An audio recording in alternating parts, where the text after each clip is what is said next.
வணக்கம். முதன்மை செய்திகளை பார்க்கலாம்.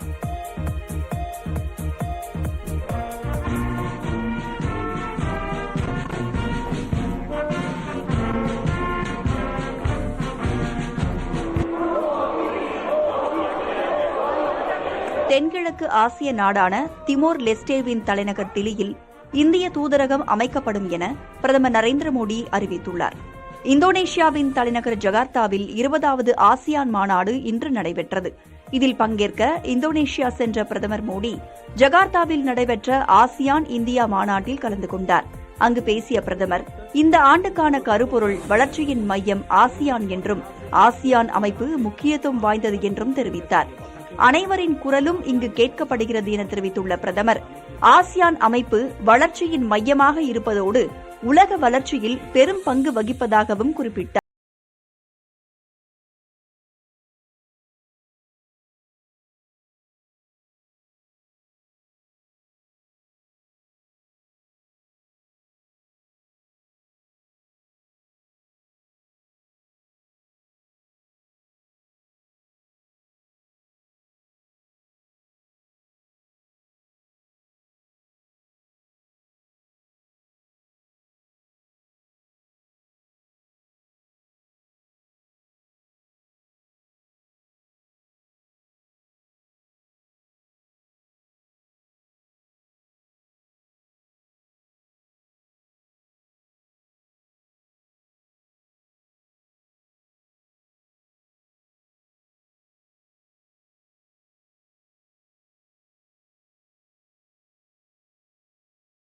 அமர்ந்திருந்ததாகவும் குறிப்பிட்டுள்ளனர்.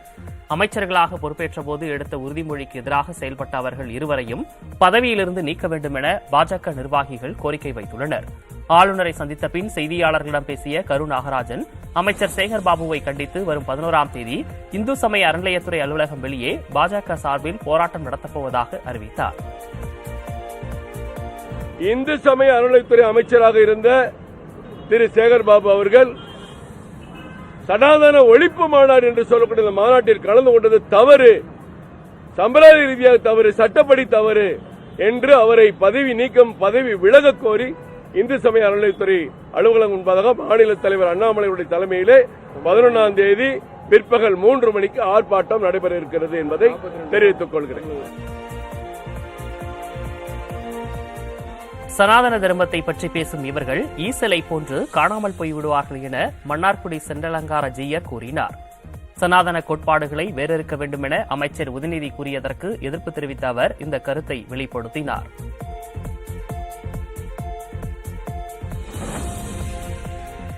அவருக்கு தைரியம் இருந்தால் அதே சனாதன தர்மத்தை பத்தி பேசக்கூடியவர், நான் மினிஸ்டர் நான் அது பண்றேங்க, ஒரு வேற மதம், ஒரு கிறிஸ்துவ மதத்திலேயோ இருக்கட்டும், இல்ல ஒரு முஸ்லிம் மதத்து ஒரு இதுலயோ போய், இல்லப்பா உங்களை நம்ம இந்து மதத்துல இருக்கக்கூடிய ஒரு இது எல்லாத்தையுமே தப்பு நாங்கள் சரி பண்றதுக்கு நாங்கள் முயற்சி எடுக்கிறோம்.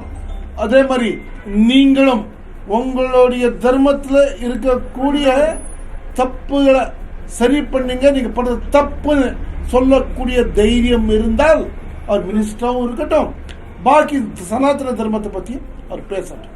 இப்போ இந்த மாதிரி பண்ணினா வேற வேற ஜாதிக்காரங்க அவங்களுக்கு ஜாதி பிரச்சனையை வச்சு இந்த மாதிரி மாத்தி ஒரு கிறிஸ்டியன் அண்ட் முஸ்லிம் ஓட்டு பேங்க் ஒரு இது பண்றதுக்கோசரம் நம்ம இந்த மாநிலத்துக்கு ஈசல் வரும். இந்த ஈசல் எனக்கு ஒரு ரெக்கை இருக்குன்னு சொல்லிட்டு கழுகுக்கு சமானமா பறக்க போகும். ஆனா கொஞ்சம் மேல போனக்கு எல்லா உதவும் எறும்புகள் அடிச்சுட்டு போயிடும். அந்த மாதிரி இந்த ஈசல் கும்பல் சனாதன தர்மத்தை பத்தியோ நம்மளுடைய தர்மத்தை பத்தியோ பேசினா பாக்கி எறும்பு அடிச்சுட்டு போற மாதிரி நீங்க அடிச்சுட்டு போறது உறுதிங்கிறத நம்ம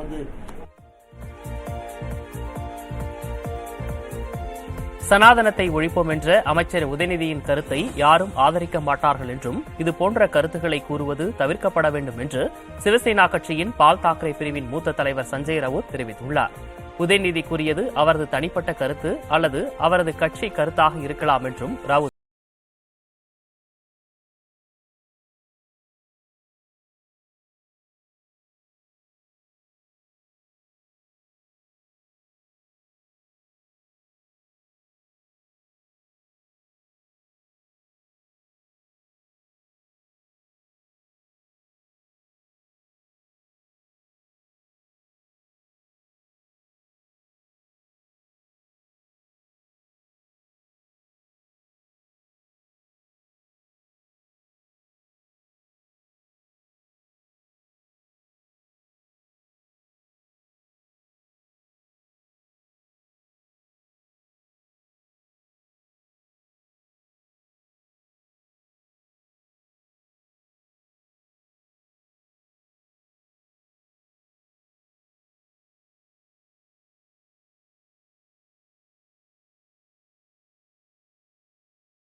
அலுவலகங்களும் மூடப்பட்டிருக்கும் என அம்மாநில அமைச்சர் அதிஷி தெரிவித்துள்ளார்.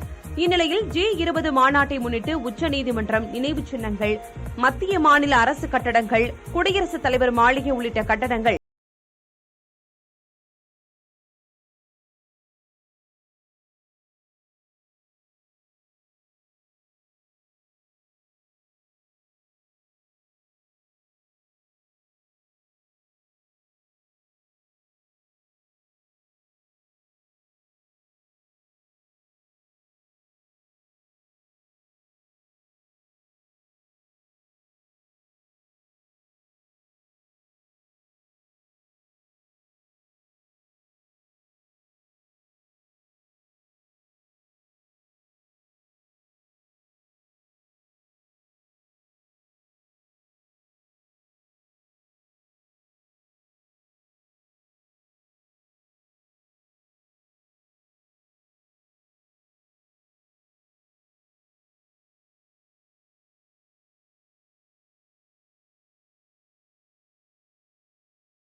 இளைஞர்கள் வேலைவாய்ப்பை நாடி செல்லுபவர்கள் தான் எந்த நாட்டுக்கு செல்லுகிறோம், என்ன பணிக்கு செல்லுகிறோம், எத்தனை ஆண்டு காலம் ஒப்பந்தம், என்ன சம்பளம் என்பதை தெளிவாக தெரிந்து செல்ல வேண்டும் என்பதற்காக தான் துறையில் பதிவு செய்து செல்லுங்கள் என்று நாங்கள் வலியுறுத்தி கேட்டுக்கொள்கிறோம்.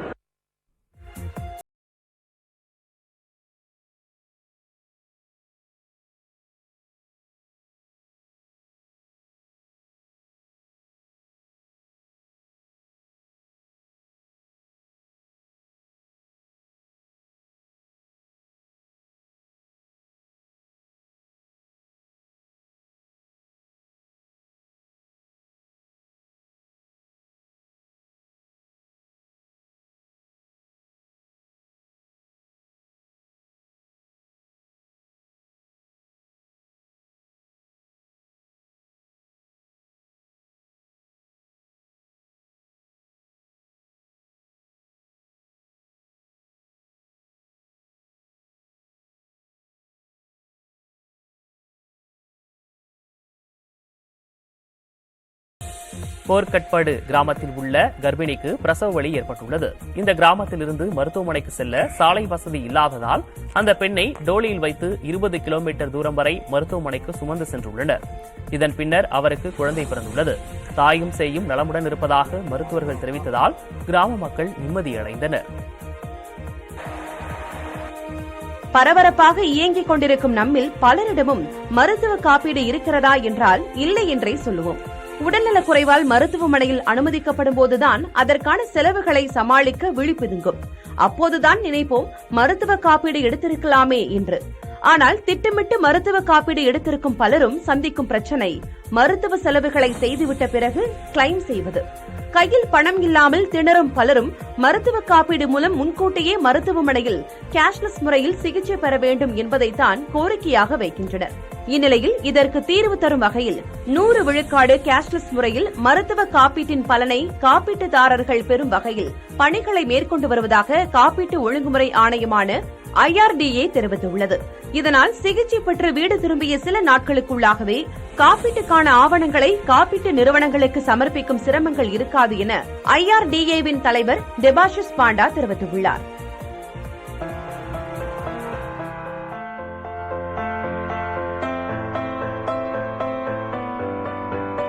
பாலிவுட் நடிகை ஆலியா பட்டின் எட்யே மம்மா ஆடை நிறுவனத்தின் 51 விழுக்காடு பங்குகளை ரிலையன்ஸ் ரீட்டைல் வெஞ்சர்ஸ் நிறுவனம் வாங்கியுள்ளது.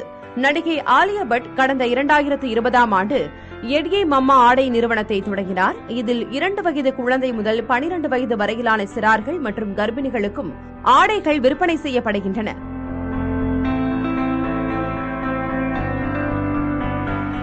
இந்த ஆடையகத்தில் சுற்றுச்சூழலுக்கு கேடு விளைவிக்காத நூல் இழைகளால் நெய்யப்பட்ட நேர்த்தியான ஆடைகள் விற்கப்படுவதாக தெரிவிக்கப்பட்டுள்ளது. இந்நிலையில் எட்யே மம்மா ஆடை நிறுவனத்தின் 51 விழுக்காடு பங்குகளை வாங்கும் ஒப்பந்தத்தில் ரிலையன்ஸ் ரீட்டைல் கையெழுத்திட்டுள்ளது. இந்த பங்குகளுக்கான தொகை விவரங்களை வெளியிடாத ரிலையன்ஸ் ரீட்டைல் நிறுவனம் தங்கள் நிறுவனத்தை வலுவான நிர்வாகத்தின் உதவியுடன் வணிகத்தை விரிவுபடுத்துவோம் என தெரிவித்துள்ளது. அதேபோல புதிதாக தாயான தானும் இஷா அம்பானியும் இணைந்து தாயாக போகும் பெண்களுக்கு தேவையானவைகளை ரிலையன்ஸ் ரீட்டைல் மூலம் அறிமுகப்படுத்தும் பணிகளை மேற்கொள்வோம் என ஆலியா பட் தெரிவித்துள்ளார்.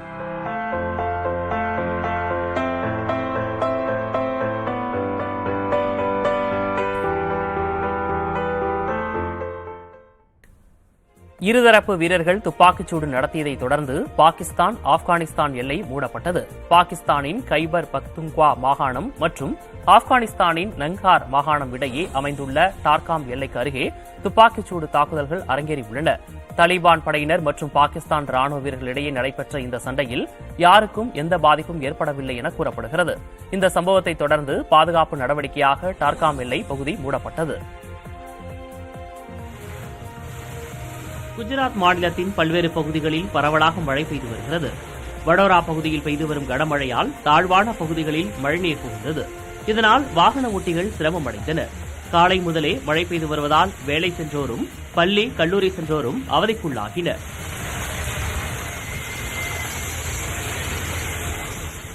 குஜராத் மாநிலத்தில் பல்வேறு மாவட்டங்களில் கனமழை பெய்யும் என வானிலை ஆய்வு மையம் ஏற்கனவே எச்சரிக்கை விடுத்திருந்தது.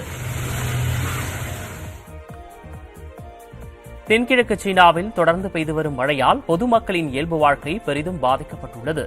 ஹைகுயி புயலால் இடியுடன் கூடிய கனமழை பெய்து வருகிறது. குடியிருப்பு பகுதிகள் மட்டுமல்லாமல் சாலைகளிலும் வெள்ளம் சூழ்ந்துள்ளதால் வாகன ஓட்டிகள் பெரிதும் அவதிக்கு உள்ளாகி வருகின்றனர். வெள்ளம் பாதித்த பகுதிகளிலிருந்து பொதுமக்கள் மீட்கப்பட்டு நிவாரண முகாம்களில் தங்க வைக்கப்பட்டுள்ளனர். இதற்கிடையே சாலையில் தேங்கியுள்ள மழைநீரை வடிகால் மூலம் வெளியேற்றவும் சாலையோரம் விழுந்து கிடக்கும் மரங்களை அப்புறப்படுத்தும் பணிகளிலும் மீட்புக் குழுவினர் ஈடுபட்டு வருகின்றனர்.